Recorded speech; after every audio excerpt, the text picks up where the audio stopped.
जेवढी स्वित्झर्लंडची total population आहे त्याहीपेक्षा जास्त इंजिनियर्स भारतात गेल्या 10 वर्षात तयार झालेले आहेत. आणि तसे असूनही रिसर्च आणि इनोव्हेशन मध्ये स्वित्झर्लंड नंबर 1 वर आहे. ASCIच्या रिपोर्टनुसार जवळपास 83% एज्युकेटेड भारतीय विद्यार्थी हे अनएम्प्लॉयबल आहेत. आणि जसे आपण जे सुंदर पिचाई, सत्यनारायण यांच्या गोष्टी करतो, ते सर्व जरी भारतीय असतील तरी त्यांचे प्रोफेशनल एज्युकेशन पुढे जाऊन देशाबाहेरच झालेले आहे. आणि हे जे काही मी सांगत आहे ना, त्याचं मूळ कारण शोधण्यासाठी आपल्याला थोडंसं पाठी जावं लागेल. जेव्हा इंग्रज आपल्या भारत देशावर राज्य करीत होते त्यावेळी ईस्ट इंडिया कंपनी समोर दोन मेजर चॅलेंजेस होते. एक म्हणजे कम्युनिकेशन विथ इंडियन्स, म्हणजे भारतीय लोकांशी संवाद कसा करायचा, आणि दुसरं म्हणजे त्यांना कामगार म्हणजेच वर्कर्स आणि क्लर्क्सची फार गरज होती. आणि म्हणूनच थॉमस बेबिंग्टन मेकॉयने आपल्या देशाला the English education act of 1835 दिला. त्यामुळे इंग्रजांच्या दोन्ही गरजा पूर्ण झाल्या. माझ्या मते इंग्लिश ही काही तशी फारशी मोठी किंवा अत्यंत महत्वाची अशी जास्त बोलली जाणारी भाषा नाहीये. पण आपल्या भारत देशात मात्र इंग्लिश एखाद्या भाषेपेक्षाही जास्त महत्वाची मानली जाते. भारतात तर इंग्लिश म्हणजे एक भाषा नाही तर ते एक स्टँडर्ड झालेलं आहे. रशिया, चायना, फ्रान्स, स्पेन या ठिकाणी तुम्ही जर गेला तर त्या ठिकाणी तुम्हाला इंग्लिशचं एवढं ऑब्सेशन दिसणार नाही जेवढं भारतामध्ये आहे. जर तुम्हाला इंग्लिश भाषा येत नसेल किंवा तुमचं तुमचं इंग्लिश चांगलं नसेल तर तुमचं कम्युनिकेशन स्किल चांगलं नाहीये असं भारतामध्ये समजलं जातं. पण कोणी हे समजून घेतं का की जी इंग्लिश भाषा आहे ती इंग्लिश भाषा आणि कम्युनिकेशन स्किल या दोन पूर्णपणे वेगवेगळ्या गोष्टी आहेत. आणि जर तुम्हाला इंग्लिश येत नसेल तर ह्याचा अर्थ तुम्हाला कदाचित दुसरी कोणतीही भाषा बोलता येत असेल. तुम्हाला माहित असेलच की फक्त 5 वर्ष जुनी असलेली आपल्या ऍपल मधली iOS देखील आजच्या तारखेला आउटडेटेड समजली जाते. पण सर्वात महत्वाची अशी आपल्या देशाची शिक्षण पद्धती, शिक्षण व्यवस्था ही 20 ते 30 वर्षापासून थोडेफार बदल करून आपण जशी आहे तशी चालवत आहोत. आपली एज्युकेशन सिस्टम म्हणजे फक्त रट्टा मारायचं एक प्रकारचं कॉम्पिटिशन आहे, ज्यामध्ये जो जास्त पाठांतर करू शकतो तो पहिला येतो. फॉर एक्झाम्पल, ज्याला संस्कृत विषयामध्ये 95% मार्क्स मिळालेले असतात तो सुद्धा आपल्या जीवनामध्ये रोजच्या लाईफमध्ये संस्कृत भाषा बोलू शकत नाही. आणि ज्या ठिकाणी फक्त एखादी बेसिक एक हिस्ट्री किंवा असा एक नॉर्मल असा इतिहास असला पाहिजे त्या ठिकाणी भला मोठा इतिहास आपल्याला अभ्यासाला दिला जातो. आणि जर तुम्हाला आजकालच्या जगात कोणी काही विचारलं तर तुम्हाला सगळ्या गोष्टी माहीत असण्याची गरज नाही. तुम्ही पटकन गुगलवर जाऊन ती माहिती बघू शकता. जवळपास भारतातल्या प्रत्येक शाळेमध्ये इयत्ता पहिलीपासून ते जास्तीत जास्त 12वी पर्यंत इंग्लिश विषय शिकवला जातो.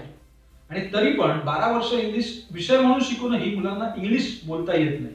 आणि या उलट कोणतंही पुस्तक न वाचून पण श्रीमंतांची किंवा सो कॉल्ड हाय सोसायटी मधली मुलं, एक 5-6 वर्षाचं मुलं असेल पण ते पण चांगलं इंग्लिश बोलू शकतं. कारण त्यांना तसं एन्व्हायरमेंट मिळालेलं असतं. ए प्लस बी चा वर्ग ए चा वर्ग प्लस 2ab प्लस बी चा वर्ग हे सूत्र किंवा हा फॉर्म्युला आपण 6वी-7वी मध्ये शिकलेला असतो. पण याचा प्रत्यक्ष लाईफ मध्ये काय उपयोग आहे हे कोणालाच माहित नसतं.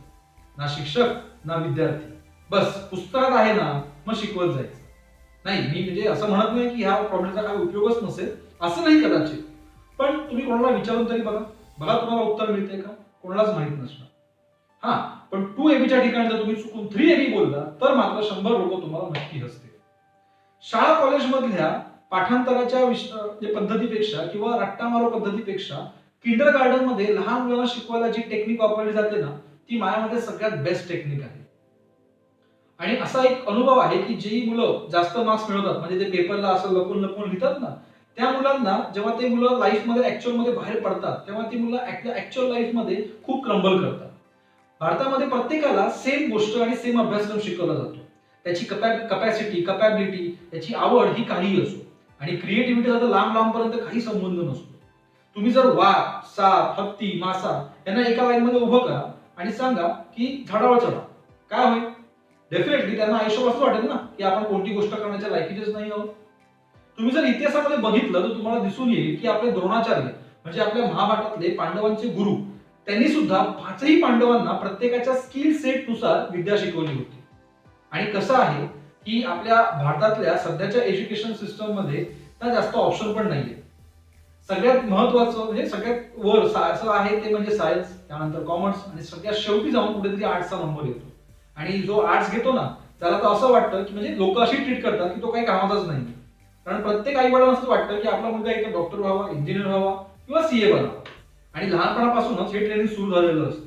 आई, बाबा, दादा, ताई, रिलेटिव्ह सगळे एकच गोष्ट सांगतात की जर मार्क्स चांगले नाही आले तर झालं, संपलं, आता तू तुझ्या आयुष्यामध्ये काही करू शकत नाही. आणि मग होतं काय? तो मुलगा आपली सगळी क्रिएटिव्हिटी कल्पनाशक्ती बाजूला ठेवतो आणि फक्त चांगले मार्क्स मिळण्याच्या पाठी लागतो. आता काही मुलांचं हे स्वप्न चांगले मार्क्स मिळण्याचं पूर्ण होतं, काहींचं होत नाही. ज्यांचं होतं त्यांच्या डोक्यामध्ये हवा जाते आणि मग ते इतरांना कमी समजू लागतात आणि ज्यांचं नाही होत त्यांना स्वतःच लाज वाटू लागते. तुम्ही जर तुमच्या एखाद्या आवडीच्या कोणत्याही 4 ते 5 सक्सेसफुल लोकांना घ्या, म्हणजे तुम्ही त्यांना फॉलो करता किंवा फॉलो तुम्हाला करू वाटतं, त्यांची तुम्ही उदाहरण घ्या. मी खात्रीने सांगेन की ते आपल्या भारतीय एज्युकेशन सिस्टममुळे तरी नक्की सक्सेसफुल झालेले नाही. मग ते कोणीही असो, धीरूभाई अंबानी, विराट कोहली, नरेंद्र मोदी, सचिन तेंडुलकर हे भारतामध्ये जरी शिकले असतील तरी एज्युकेशन सिस्टमच्या ट्रॅकमध्ये अडकलेले नाही. हे सर्व लोक स्वतःहून शिकले, स्वतःच्या आवडीनुसार, स्वतःच्या पद्धतीनुसार शिकले आणि मग पुढे गेले. जर कोणत्याही कंपनीच्या सीईओला त्याच्याच कंपनीमध्ये सगळ्याच डिपार्टमेंटमध्ये इंटरव्ह्यू द्यायला सांगितली तर काय गॅरंटी आहे की तो त्या सर्व इंटरव्ह्यूमध्ये क्रॅक होऊ शकतो, क्लिअर होऊ शकतो? कदाचित तो त्या कंपनीमधल्या अर्ध्यापेक्षा अधिक डिपार्टमेंटमध्ये जॉबसाठी क्वालिफाईडच नसेल, म्हणजे एज्युकेशन वाईज. पण तरी देखील तो पूर्ण कंपनी चालवतो. त्यामुळे हे जे काही मॅनेजमेंटचं स्किल आहे ना, ह्याच्याबद्दल आपण बोललं पाहिजे, मुलांना शिकवलं पाहिजे. पण ऍक्च्युअल मध्ये घडतंय काय? जवळपास आपण सगळेच लोक आपल्या आयुष्याचं जवळपास 25% भाग हा करंट एज्युकेशन सिस्टम मध्ये शिकण्यासाठी घालवतो आणि शेवटी आपल्यापेक्षा कमी शिकलेल्या लोकांच्या कंपनीमध्ये जाऊन काम करतो आणि त्यांची स्वप्न पूर्ण करण्यासाठी हातभार लावतो. भारतामधली करंट एज्युकेशन सिस्टम जर एवढीच चांगली आहे तर मग आपल्याकडचे मोठे मोठे सेलिब्रिटी, राजकीय नेते हे आपल्या मुलांना शिकवण्यासाठी इंटरनॅशनल स्कूलमध्ये किंवा देशाबाहेर का पाठवतात? इनफॅक्ट मी तर असं म्हणतो की आपल्या भारतामध्ये राजकीय नेत्यांसाठी असा एखादा नियमच असला पाहिजे की ते ज्या ठिकाणावर निवडून येतील, ज्या मतदारसंघातून निवडून येतील त्याच विभागातल्या सरकारी शाळेमध्ये किंवा कॉलेजमध्ये त्यांच्या मुलांनी शिक्षण कंपल्सरी घेतलं पाहिजे. आणि तसं जर झालं तरच कदाचित आपल्या सरकारी शाळांची म्हणजे म्युनिसिपल शाळांची किंवा जिल्हा परिषद शाळांची परिस्थिती सुधारू शकते. आता गेल्या वर्षीची गोष्ट घ्या ना, शिपायांच्या 368 जागांसाठी जवळपास 1.5 लाख ग्रॅज्युएट आणि 20,000पेक्षा जास्त पोस्ट ग्रॅज्युएट लोकांनी अप्लाय केलं होतं. ते मी ऑब्व्हियसली मी IAS किंवा IPS लोकांची गोष्ट करत नाहीये कारण ते एक वेगळंच पॅशन आहे. पण आपल्याला बरेचसे लोक आपल्या सोबत असे बघायला मिळतील की जे 5-5, 6-6 वर्ष फक्त आणि फक्त गव्हर्नमेंट जॉब मिळण्यासाठी तयारी करत असतात. आणि जर त्यांना विचारलं की एवढा वेळ तुम्ही फक्त गव्हर्नमेंट जॉबसाठीच का तयारी करताय, तर डेफिनेटली तुम्हाला एक उत्तर मिळू शकते की जॉब सिक्युअर आहे. म्हणजे तुम्ही जर काम नाही केलं तर तुम्हाला कामावरनं, जॉबवरनं कोणी काढणार नाही. पण हा जो काम चुकारीचा जो प्रकार मनामध्ये येतो तो काय येतो? तो ह्यासाठी येतो की आपल्या करंट एज्युकेशन सिस्टम मध्ये मुलांमध्ये असा आत्मविश्वास निर्माण केला जात नाही, कॉन्फिडन्स निर्माण केला जात नाही की मी माझ्या स्किलवर, माझ्या शिक्षणाच्या जोरावर कुठेही जॉब करू शकतो. मला जॉब जाण्याची कोणतीही भीती नसेल. कदाचित येणाऱ्या पुढच्या 10 वर्षांमध्ये आपण आणि हे सगळं जग टेक्नॉलॉजीमध्ये एवढं पुढे गेलेलं असेल की आपण सध्या जे शिकत आहोत त्याचा भविष्यातील टेक्नॉलॉजी सोबत काही संबंधच नसेल.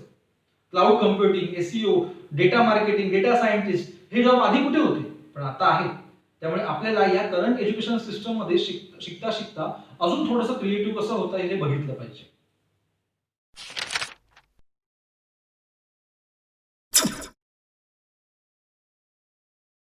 Hit the bell icon when you subscribe so that you will be notified I am on YouTube.